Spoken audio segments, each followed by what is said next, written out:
NEET UG ప్రవేశ పరీక్ష నిర్వహణపై దేశవ్యాప్తంగా దుమారం రేగుతుంది.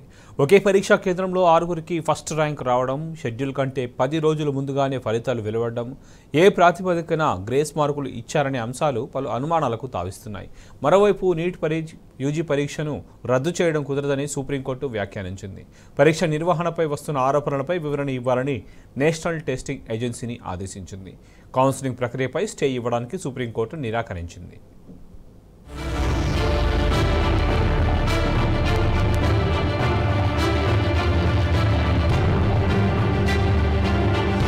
నీట్ యూజీ 2024 పరీక్ష నిర్వహణలో ఏం జరిగింది? ఒకే పరీక్షా కేంద్రం నుంచి 6గురికి ఫస్ట్ ర్యాంక్ ఎలా వచ్చింది? కొన్ని సెంటర్లలో పేపర్లు ఇవ్వడంలో జరిగిన ఆలస్యం యాదృచ్ఛికమేనా? ముందు చెప్పిన తేదీకి 10 రోజుల ముందే ఫలితాలు ఎందుకు ప్రకటించారు? 718, 719 మార్కులు వచ్చిన విద్యార్థులకు ఏ ప్రాతిపదికన గ్రేస్ మార్కులు ఇచ్చారు?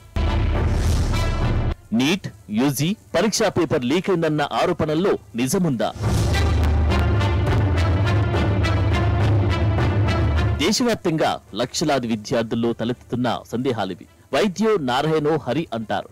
అంత పవిత్రమైన వైద్య వృత్తిలోకి ప్రవేశించే విద్యార్థులను ఎంపిక చేసే ప్రక్రియ ఎంతో పకడ్బందీగా నిర్వహించాలి. కానీ తొలిసారిగా ఈ ఏడాది నీట్ యూజీ పరీక్ష నిర్వహణపై దేశవ్యాప్తంగా నిరసనలు వెల్లువెత్తుతున్నాయి. పరీక్షల్లో అవకతవకలు జరిగాయని, ఈ ఏడాది నీట్ పరీక్షను రద్దు చేయాలని సుప్రీంకోర్టులో పలు పిటిషన్లు దాఖలయ్యాయి. వీటిపై జస్టిస్ విక్రమ్ నాథ్, జస్టిస్ అమనుల్లాతో కూడిన వెకేషన్ బెంచ్ విచారణ జరిపింది. పరీక్ష రద్దు చేయడం అంత సులువైన పని కాదని ధర్మాసనం వెల్లడించింది. అయితే ఆరోపణలపై వివరణ ఇవ్వాలని నేషనల్ టెస్టింగ్ ఏజెన్సీకి నోటీసులు జారీ చేసింది. అదే సమయంలో పరీక్షలో ఉత్తీర్ణులైన విద్యార్థుల కౌన్సిలింగ్ ప్రక్రియపై స్టే ఇచ్చేందుకు కోర్టు నిరాకరించింది. ఈ పిటిషన్పై తదుపరి విచారణను వచ్చే నెల 8వ తేదీకి వాయిదా వేసింది. అప్పటిలోగా ఎన్టీఏ తమ సమాధానం కోర్టుకు తెలియజేయాలని ధర్మాసనం ఆదేశించింది.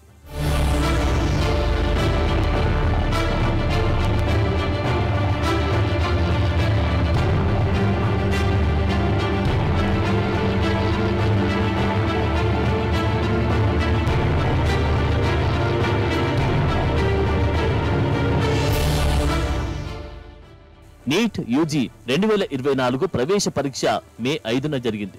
ఈ ఏడాది పరీక్షకు దరఖాస్తు చేసిన అభ్యర్థుల సంఖ్య 16.85% పెరిగింది. గతేడాది 20,59,000 మంది దరఖాస్తు చేసుకోగా, ఈ ఏడాది 24,06,000 మంది అభ్యర్థులు దరఖాస్తు చేసుకున్నారు. తొలుత జూన్ 14న ఫలితాలు వెల్లడిస్తామని చెప్పిన ఎన్టీఏ 10 రోజులు ముందస్తుగా ఫలితాలు ప్రకటించింది. ఎన్నికల ఫలితాలకు 1 రోజు ముందు ఫలితాలు విడుదల చేసింది. ఇది కూడా వివాదానికి దారితీసింది. ఈ ఫలితాల్లో మొత్తం 67 మందికి ఆల్ ఇండియా ఫస్ట్ ర్యాంక్ వచ్చింది. అయితే ఇందులో 6గురు టాపర్లు ఒకే సెంటర్లో ఎగ్జామ్ రాయడంపై పలు అనుమానాలకు దారితీసింది.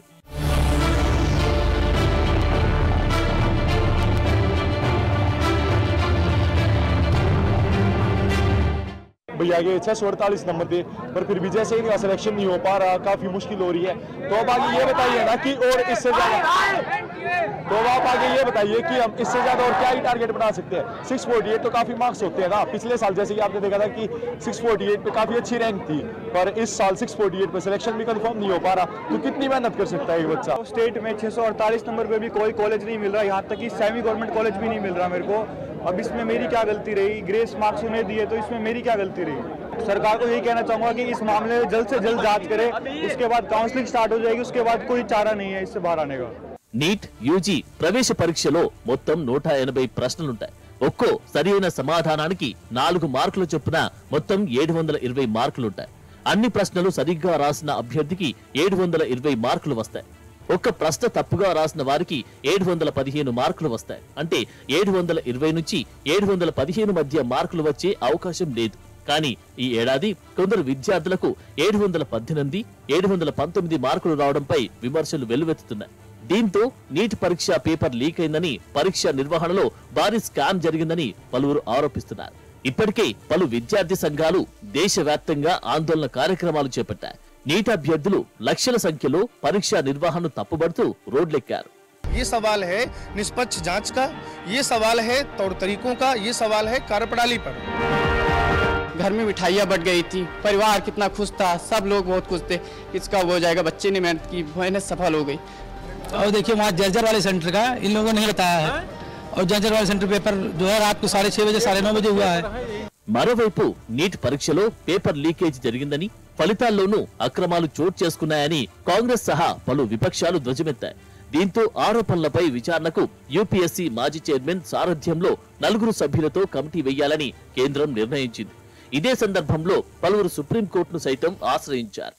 2024 की परीक्षा में परीक्षा होते वक्त और रिजल्ट्स निकलते समय जितनी गड़बड़ियां हुई हैं, उससे आपने देश के युवाओं की भावनाओं को बहुत ठेस पहुंचाया है।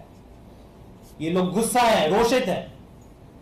भाजपा बाहर आए, अपनी गुफा से बाहर आए और देश के युवाओं से माफी मांगे कि ऐसा नहीं होना चाहिए था, हमसे गलती हो गई। और इन अनियमितताओं के पीछे, इन गड़बड़ियों के पीछे जो लोग दोषी पाए जाते हैं, उनसे सब के सब उनको सजा मिलेगी. మరోవైపు నీటి పరీక్షలు నిర్వహించే నేషనల్ టెస్టింగ్ ఏజెన్సీ ఈ ఆరోపణలను ఖండించింది. ఈ ఏడాది రిజిస్ట్రేషన్లు పెరగడంతో పాటు ప్రశ్నలు సులువుగా ఉండడం, ఒక ప్రశ్నకు 2 సరైన సమాధానాలు ఉండడంతో కొందరు విద్యార్థులు ఎక్కువ మార్కులు సాధించారని చెప్పింది. ఇక కొందరు అభ్యర్థులకు గ్రేస్ మార్కులు ఇవ్వాల్సి వచ్చిందని కూడా స్పష్టం చేసింది. మొత్తం 44 మంది అభ్యర్థుల మార్కులు 715 నుంచి 720కి పెరిగాయని ఎన్టీఏ అధికారులు చెబుతున్నారు. ఇక పరీక్షలో సమయం కోల్పోయామని నివేదించిన కొందరు విద్యార్థులకు గ్రేస్ మార్కులు ఇవ్వడం వల్ల 718, 719 మార్కులు రావడం జరిగిందని ఎన్టీఏ చెబుతోంది. అయితే గ్రేస్ మార్కులు ఏ ప్రాతిపాదికన ఎన్నెన్ని ఇచ్చారనే దానిపై వివరాలు చెప్పలేదు.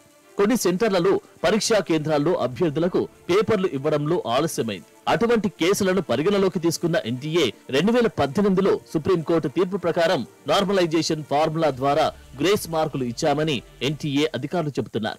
Some time center wise there is a different time was lost and they should be compensated for the marks, and there was a Supreme Court judgment in 2018 in CLAT case कि if there is a this type of grievance कि time loss होता है तो there is a formula and on that basis compensation can be given. So the committee thought कि this is the way we can address the grievances. So during this grievances their marks have been increased. ఈ ఏడాది నీటి పరీక్షకు 20,38,000 మంది విద్యార్థులు హాజరయ్యారు. ఇందులో 11,45,000 మంది అర్హత సాధించారు. కౌన్సెలింగ్ పై స్టే ఇచ్చేందుకు సుప్రీంకోర్టు నిరాకరించడంతో ప్రవేశాలకు సంబంధించిన ప్రక్రియ యథావిధిగా కొనసాగనుంది. అయితే వచ్చే నెల 8న సుప్రీంకోర్టుకు ఎన్టీఏ వివరణ ఇవ్వనుంది.